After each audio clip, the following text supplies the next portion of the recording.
नमस्कार, colonel Ajay CO Ajay astro money group fast global astro finance digital channel से आपसे मुखातिब होता हूं। आज शनिवार 26 अप्रैल सन 2025।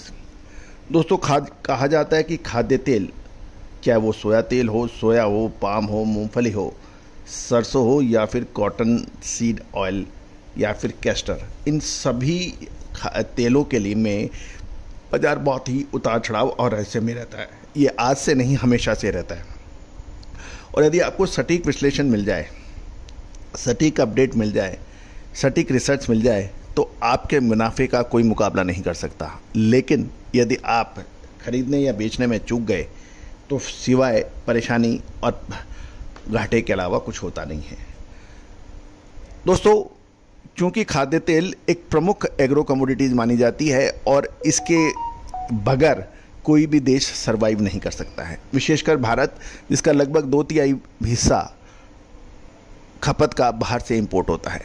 तो दोस्तों, हमें बहुत बारीक नज़र अंतर्राष्ट्रीय बाज़ारों पर रखनी होती है और लगातार अपडेट विश्लेषण के लिए चैनल पर हमेशा बने रहिए। साथ साथ हमारी अग्रिम रिसर्च रिपोर्ट के लिए संपर्क कर सकते हैं, जो कि सहयोग राशि अदा करने पर उपलब्ध होगी। मई महीना हम आपको बार बार चेता रहे हैं कि एक बहुत महत्वपूर्ण मूव लेके आ सकता है। याद कीजिए, मार्च महीने के हमारे अंतिम सप्ताह के आसपास के हमारे अपडेट जो हमने अप्रैल के लिए दिए थे, और ज़बरदस्त तेजी अप्रैल में देखी गई थी।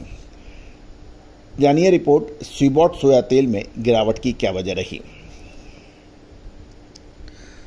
दोस्तों, इससे पहले हम आगे चलें, एक विनम्र अनुरोध, यदि आप हमारे चैनल पर नए हैं, पहली बार आए हैं और अभी तक सब्सक्राइब नहीं किया है, यदि चैनल पसंद आए तो सब्सक्राइब कीजिएगा, बेल आइकन को पुश कीजिएगा ताकि सारी जानकारियां आप तक सबसे पहले पहुंचाई जा सके। दोस्तों, खबर निकल के आ रही है कि शुक्रवार को शिकागो बोर्ड ऑफ ट्रेड, जिसे सीबॉट कहते हैं, सोया ऑयल के वायदे में गिरावट के साथ बंद हुआ। जुलाई कॉन्ट्रैक्ट 2025 0.52% गिर गया और ये 49.81 सेंट प्रति पाउंड रहा।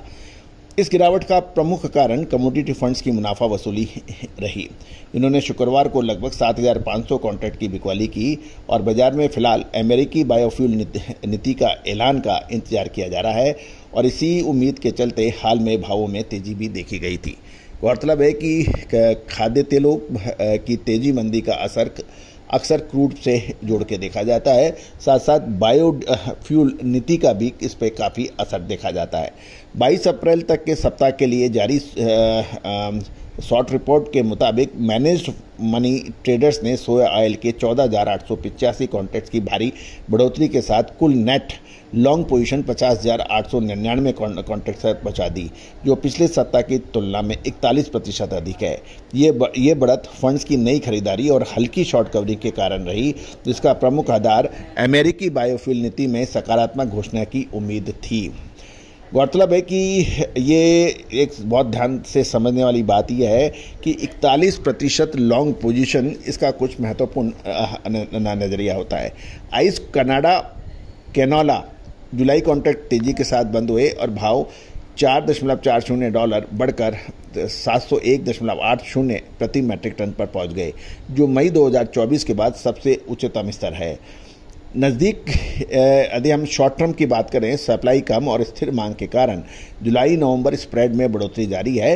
हालांकि नई फसल के बाद अमेरिकी और चीन की व्यापार नीति को लेकर बाजार अभी भी सतर्कता बरत रहा है। यूरोपियन रैपसीड अगस्त 2025 कॉन्ट्रैक्ट में 5 पाउंड की गिरावट के साथ ये 470.50 पाउंड प्रति मैट्रिक टन पर बंद हुए, माफ़ कीजिएगा, यूरो पर बंद हुए। मुनाफा वसूली और ग्लोबल वेजिटेबल ऑयल मार्केट में नरमी से भाव देखे गए। बीएमडी पाम ऑयल वायदा हल्की बढ़त के साथ बंद हुआ और सत्र के अंतिम हिस्से में कच्चे तेल की कमजोरी और मुनाफा वसूली की से ऊंचाइयों पर टिक नहीं पाया। भारतीय आयातों का दायरा, यानी भारतीय जो इंपोर्टर्स थे, उन्होंने निचले स्तर पर जो माल खरीदा था उसे ऊपर की ऊपर उन्होंने ऊंचे भाव पर रीसेलिंग करने से भी बाजार में उतार चढ़ाव देखा गया। गौरतलब है कि भारत पाम तेल का सबसे बड़े इंपोर्टर्स राष्ट्रों में से उसका नंबर आता है। WTI क्रूड ऑयल जून कॉन्ट्रैक्ट अस्थिर कारोबार के बाद 0.37% पर ऊपर बंद हुआ। अमेरिकी चीन तनाव में नरमी की उम्मीद से कीमतों को सपोर्ट मिला और हालांकि मजबूत डॉलर और अमेरिकी प्रशासन के टैरिफ संबंधी बयानों से बढ़त सीमित रही। गौरतलब है कि चीन और अमेरिका के बीच ट्रेड टेंशन लगातार कम होने की उम्मीद बाजार लगा रहा है। आगे अमेरिकी बायोफ्यूल पॉलिसी से स्पष्ट घोषणा का अभी हो रहा है इंतजार। यदि घोषणा में और अधिक देरी हुई तो मुनाफा वसूली के दबाव में हालिया तेजी पर ब्रेक लग सकता है और मलेशिया और इंडोनेशिया में पाम ऑयल की उत्पादन में बढ़ोतरी, दक्षिण अमेरिका में बढ़ती सोया ऑयल की अवेलेबिलिटी और कच्चे तेल की कीमतों में कमजोरी पर दबाव डाल सकता है। लेकिन यदि बायोफ्यूल पॉलिसी सकारात्मक आती है तो इसका असर बाजार सकारात्मक रूप में देख सकता है, ऐसा कुछ व्यापारियों और इन्वेस्टर्स का मानना है। लेकिन ये तो तय है कि मई महीना खाद्य तेलों के लिए बहुत महत्वपूर्ण मूव लाने की उम्मीद कर सकता है। दोस्तों, खाद्य तेल हो या फिर तिलहन यानी ऑयल सीड्स, पल्सेस, दलहन, ग्रेन्स, अनाज और कपास पर आपको लगातार अपडेट और विश्लेषण आपको हमारे चैनल पर मिलते हैं। इसके अतिरिक्त स्पाइसेस ने दुनिया का सबसे बड़ा इंफॉर्मेशन देने वाला देश का पहला चैनल है। और दोस्तों, हमें बताते हुए बड़ा हर्ष और खुशी होती है, 2,74,000 से अधिक रजिस्टर्ड यूजर, 1,75,00,000 से अधिक व्यू, 10,000 से अधिक जो हमारे शो हैं, इस बात की गवाही दे रहे हैं कि आपने कितना प्यार और सम्मान हमारे चैनल को दिया है। दोस्तों, कहा जाता है कि चैनल खोल लेना बहुत आसान होता है, लेकिन लगातार अपडेट, कंटेंट्स की खूबसूरती, बाजार की खबरें, ये सब आपको निर्णय करने में मदद करता है कि कौन चैनल कितना मजबूत और कितना प्रोग्रेसिव और कितना तेज गति से बढ़ रहा है। All the very best, good luck, happy trading.